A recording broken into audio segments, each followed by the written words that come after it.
even know how to trust. Me and you, it was magic, but everything is so tragic, and I can't wait to be out of love. I can't wait to be out of love.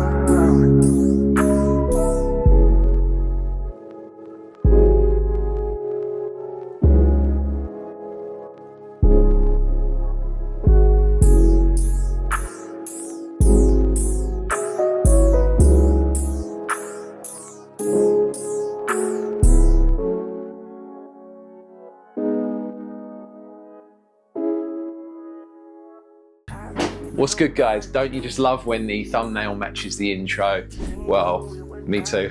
So today we're looking at the most soulful chord progression that you're gonna need. It's got everything, perfect for artists. I'm B-Sticks. I've sold a whole heap of beat leases and I've worked with major artists and major brands around the world, showing you everything that I know. So go hit me up on Instagram at B-Sticks Production. Copper free mini kit, the link is in the description, and you can book a one-to-one with me now and we can work on exactly what you want to work on. But today we're looking at soulful chords, and these chords are just mind-blowing. You're going to learn something. Stay tuned to the very end. We're going to switch it up and then we're going to build from a tiny little start and we're going to elevate, elevate, elevate. So without further ado, let's jump into the DAW. Like any good story, ours starts with solid foundations, and that is 3 chords that are super simple to make, super simple to understand, and I'm going to take you through each step of building them, then extending them, and then putting them together to create these beautiful samples or tracks, however you want to look at them. What you heard in the intro was in the key of E major. However, I programmed this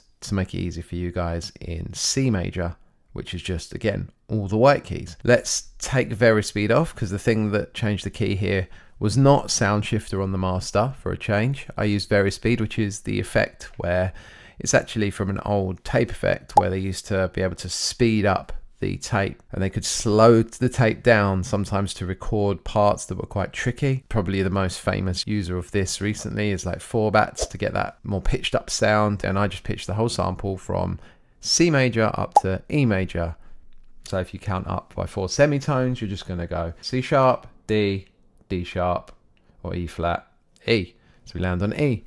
And the relative minor is C sharp minor of E, but let's not worry about that right now. If I turn very speed off, my first chord is a 2 chord in the key of C major, which is a D minor chord, because the 2 chord in the major scale is a minor chord. I'm going to turn all the effects off for this sound as well. So we've got just a nice simple piano sound. We build a D minor triad with the 1, the flat 3rd, and the 5th. We get a D minor triad, lovely. Now we take our second chord, a 3 chord, which would normally be an E minor chord, and I've just copied the MIDI from this D minor chord and moved it up by 2 semitones to make that E minor chord. You've got the E, the G, and the B. However, the second chord that I played was not a minor chord. It was a altered dominant chord. Now that sounds complicated, but it's not really. We need to think about that chord as a passing chord that is going to get us to another chord. We can look at it as a secondary dominant chord, and it is pulling us towards the A minor or the 6th chord in the key of C major. 2-5-1s are a very, very common device that is used in R&B, jazz, gospel, any kind of soulful genres, even in old Christian music and all sorts of country as well. But there are a million different ways of playing 2-5-1s, and the way that we're going to play it is a very soulful way by adding extensions and tension notes that will naturally want to pull back to the A minor chord. So how do we turn this E minor triad into a E altered dominant chord? The first thing is to take this flat 3rd, make it a major 3rd, just by raising it up by 1 note there. You can just use that to pull back to the A minor, and that will work. However, what if we add the dominant 7th as well to this chord? To find the dominant 7th, you take your root, drop it down by 2 semitones, raise it up. Now we've got an E7 chord, or an E dominant 7th chord. So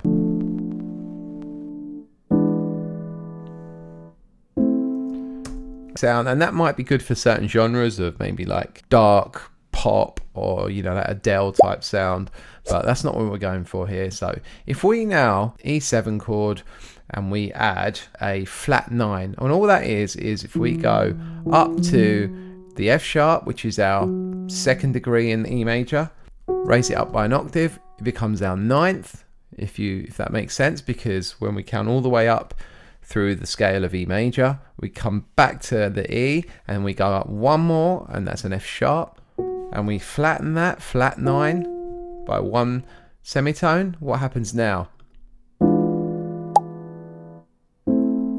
Oh, we're starting to get that crunchy, tense, feels like it wants to resolve somewhere. Cool thing with these chords is we can start to move the voices around. Check that out. Now another great chord tone that we can use here is to take our fifth, which is the B. We can sharpen this note as well, so it becomes a sharp 5 flat 9 chord, a flat 9 sharp 5 chord.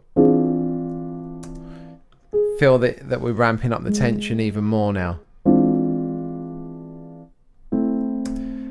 And you can play around with 13, flat 5 or the sharp 5, and you can do a sharp 9 or a flat 9. You can just experiment with moving these extensions around. That's all that the altered really stands for here. So our third chord now is this A minor chord, because the E altered chord is pulling us to the A minor chord, and here we just got a boring A minor in its triad position, which is built exactly the same way as we built that D here. First thing I want to do is let's add the minor seventh. Now with a minor chord, we do the same trick that we did with a dominant chord to find the minor seventh this time, and we pull 2 notes underneath the root. We raise that up an octave. Let's listen now.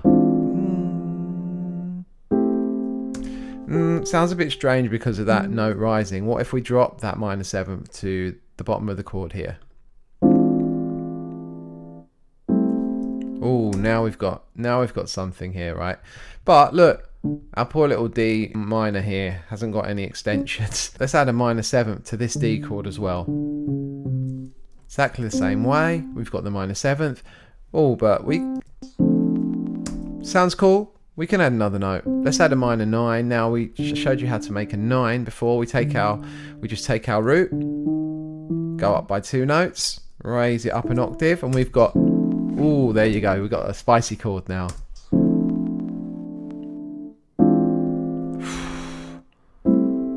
Lovely. And we can make this an A minor 9 as well by just doing the same thing. I'm just going to grab a B and put a B in, and you can experiment with changing the voice in. Oh, listen to that. Beautiful, because these two notes rubbing together here is causing some dissonance, which always sort of works nicely when you've got other notes around it. On its own, these two notes would sound horrible, but when you start building the chord, this is the beauty about stacking harmony, you're going to get a really, really colourful, beautiful chord coming out. Our last chord, built from, well, if we look at the A minor, it has the same root note. It's an A chord again, but it's actually an A altered dominant chord, and we can take exactly what we've learned from here, and we can, we've got options now. So if I grab this minor third here, we raise it up, we've got a basic A major chord which would work. Check this out.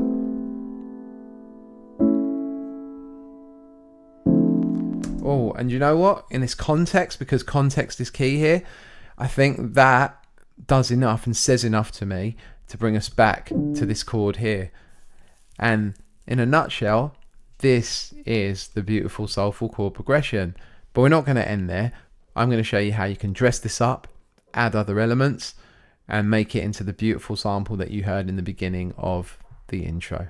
So we've leveled up, we've got that chord knowledge now, and I'm back in the session. And here we are. This is how you turn on and off varispeed in Logic, and I think FL has varispeed in it as well, and this is so useful just for getting that 4 bats, that pitched up type sound, and you can go pitched down as well. If I turn it off, it sounds like it's kind of screwed. I don't even know how to turn.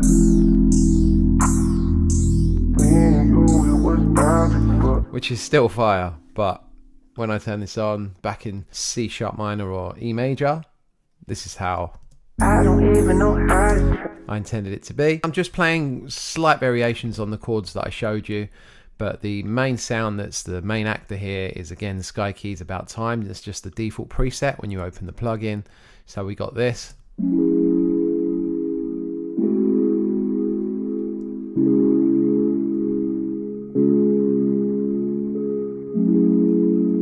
can see I've strummed the chords out here. I've left the natural velocities on that I played them in. Also put this E note on the top throughout every chord. So if you've seen anything that I've done before, you know that I am a massive advocate of keeping a continual note on the top of the chord, like as a melody note, and then changing the harmony underneath. It just always works so well.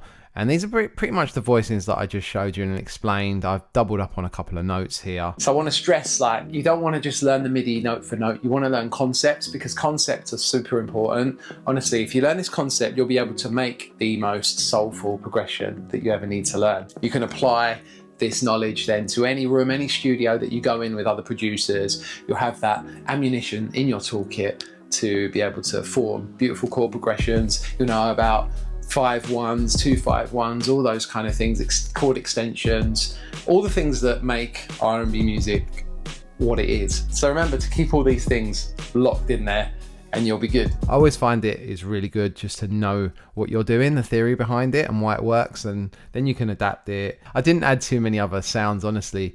These kind of samples are really simple and they're just carried by a couple of delicate sounds. I wanted to make this sound quite degraded, so we use some lossy here, some wow control. These Good Hertz plugins are really good for that. Just some EQ, give it a little shape, and then a little bit of this Eventide harmonizer. Doesn't honestly do too much. Then I brought the bass in and I used the Moog Growler bass. Simple sound, only just added a bit of EQ, left it as it was. I used a little vocal chop in Arcade, put it into that telephone filter EQ sound. So added some phaser, wanted it to have some movement to it, and phaser is good for movement. Washed it out a little bit and used Shaper Box just to pan it slowly, each bar from right to left of the headphones. You're going to pick that up on headphones if you hear it there, and that just again adds movement. Every decision I'm making is with intention, and I'm just trying to like give you a couple sounds that move, a couple static sounds, use panning to, you know, its full advantage. I did a bit of perk, but really simple, just a clap. And this little hat on every beat, but I again gave it movement with this phaser. And look, that on its own is creating such a bed for anything to lay on. And then added a vinyl crackle again for some vintage texture. Pulled in a vocal from Splice, which I stretched to fit, and sound shifted it to be in the key. EQ'd it again with a sort of a phone EQ. Vintage verb on there, L2 just to smooth out the peaks, and added some echo onto it as well, just to give it that spaced out sort of feeling without the plugins. Me and you, it was magic, but everything is so tragic. And that was the first section. The next section, I preempted it again, little London Rain technique with a couple of notes.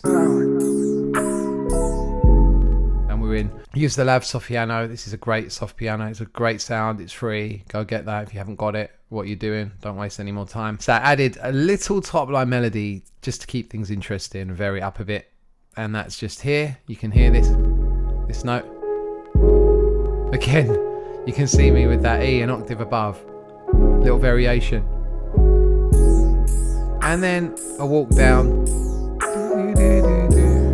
Nothing too difficult at all, just harmonized it, a C with a E, you know, really basic stuff. You can work that out on the white keys. Any white keys will sound good here because we're in C major, and that is the beauty of it. On none of that piano, what you can really hear is this Portal doing this little time traveler, and that is, it's in the grain synthesis expansion. There's nothing really else doing too much. Texture's a good plugin, just adding a little grit underneath the sound. RC20, you've seen that a million times. Shaper Box just with a bit of sidechain in there. And then this lead sound in the Sky Keys with the same processing on, saw detuned. It's just playing a simple melody that I wrote on the white keys. On top, a contrasting melody. You know, not really doing too much at all. The reason I could accommodate that is because I took the vocal out and I wanted just something to fill the space there. And the only other sound is this Spins 808. Love that 808. It's in so many hits. Just playing the bass notes.